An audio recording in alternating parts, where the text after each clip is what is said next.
These two men have entered the chat about the U.S. presidential election.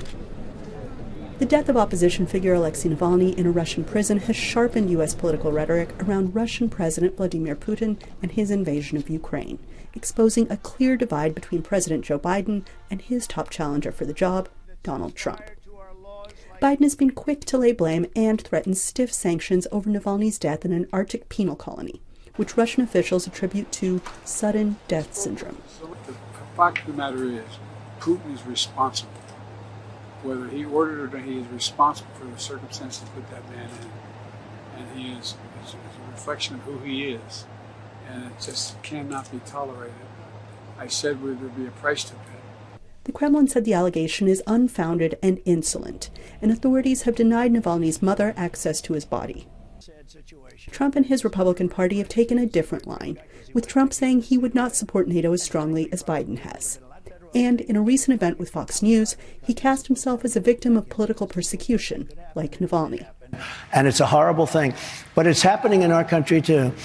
We are turning into a communist country in many ways, and if you look at it, I'm the leading candidate. I got indicted. I never heard of being indicted before. I got indicted 4 times. I have 8 or 9 trials, all because of the fact that and you know this, all because of the fact that I'm in politics.